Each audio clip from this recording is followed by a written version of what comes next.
Good morning, students.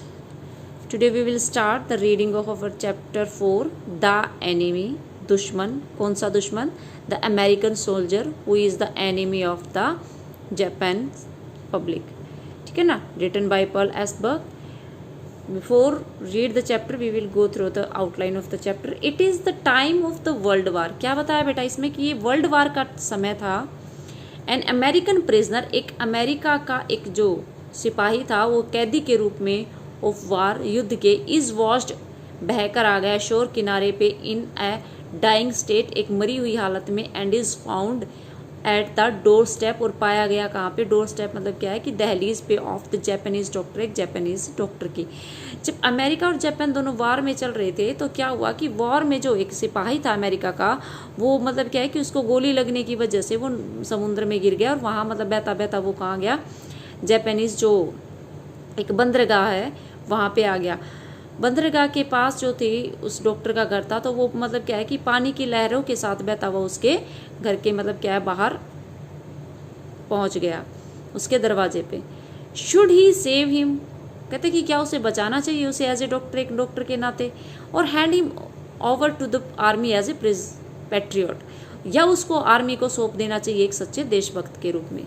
तो ये हम इसमें चैप्टर में पढ़ेंगे. सबसे पहले हम देखेंगे कि डॉक्टर सदाओ की थोड़ी लाइफ की बैकग्राउंड में जाएंगे बेटा हम.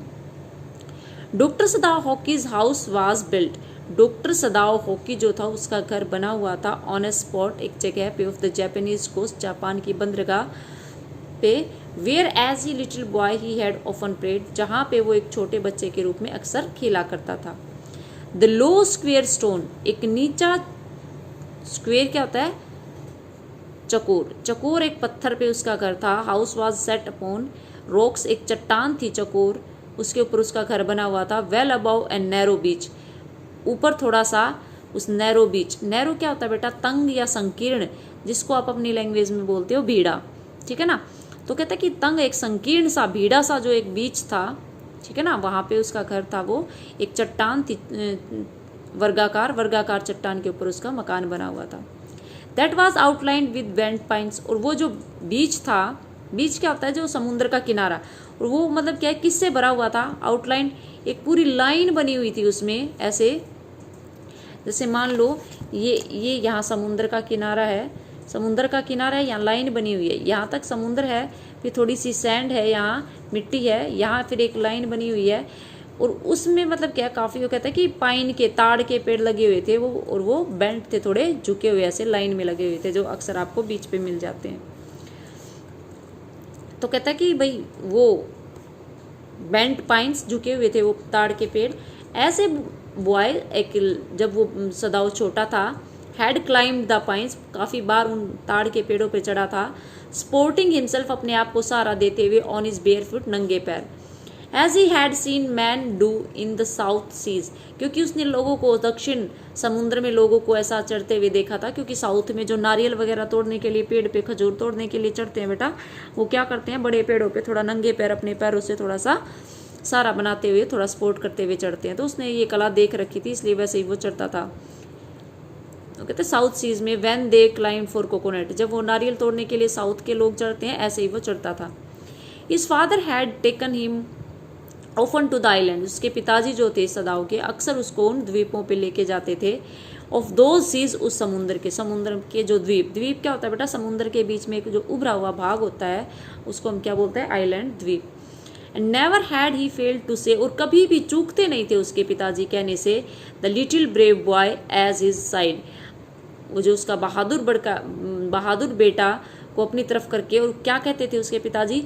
दोज आइलैंड्स योंडर, कहता है कि जो तुम, योंडर क्या होता है? सामने, इन फ्रंट, कहता है कि जो द्वीप तुम सामने देख रहे हो ना, वो अपने बेटे को अक्सर द्वीप पे ले जाके क्या बोलता था कि तुम सामने जो द्वीप देख रहे हो, they are the stepping stone, वो तरक्की के चिन्ह है, to the future for Japan, Japan के भविष्य की, जापान की भविष्य की जो उन्नति है, तरक्की है, उसके वो चिन्ह है.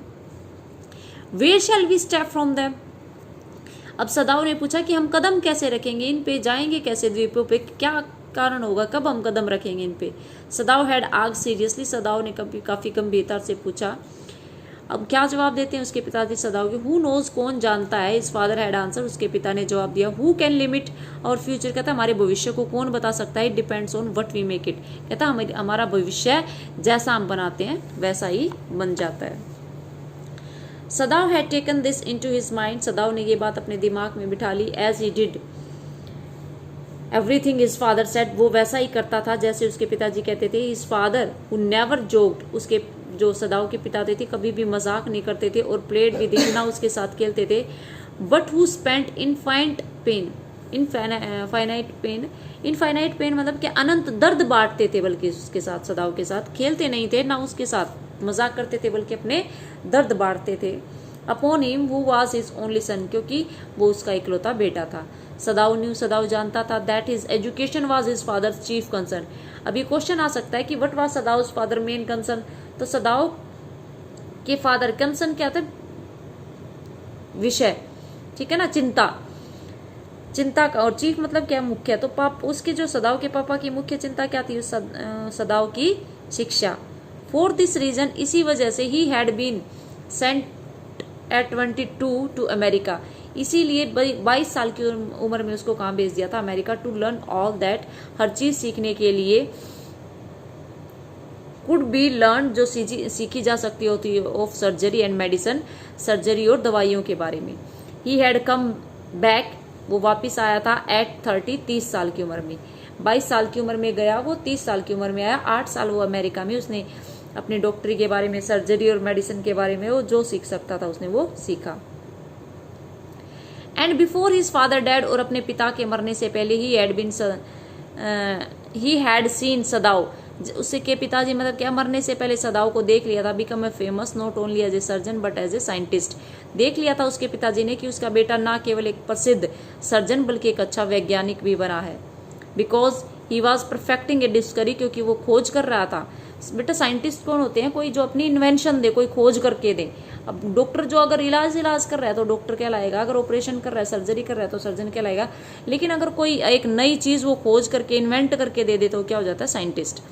तो कहते हैं वो साइंटिस्ट क्यों कहलाया, बिकॉज ही वॉज परफेक्टिंग, क्योंकि वो निपुणता हासिल कर रहा था एक डिस्कवरी, खोज में, विच वुड रेंडर, जो ठीक कर देगी, वाउंड्स, घावों को, एंटायरली क्लीन, और पूरी तरह से साफ कर देगी, कुछ इस तरह की दवाई वो बना रहा था।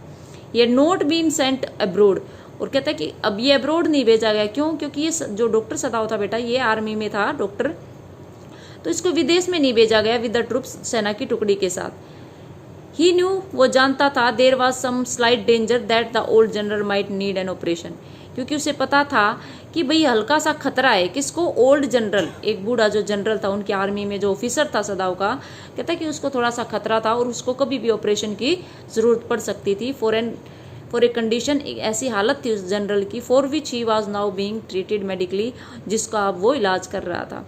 मतलब क्या है कि डॉक्टर सदाव मेडिकली मतलब क्या है, इलाज कर रहा था किसका, जनरल का, और जनरल की हालत जो थी वो खराब थी और उसको कभी भी ऑपरेशन की जरूरत पड़ सकती थी, इसीलिए ठीक है अपनी मतलब क्या है सेफ्टी के लिए जनरल ने डॉक्टर सदाव को कहाँ नहीं भेजा, ट्रूप्स पे, सेना की टुकड़ी के साथ नहीं भेजा।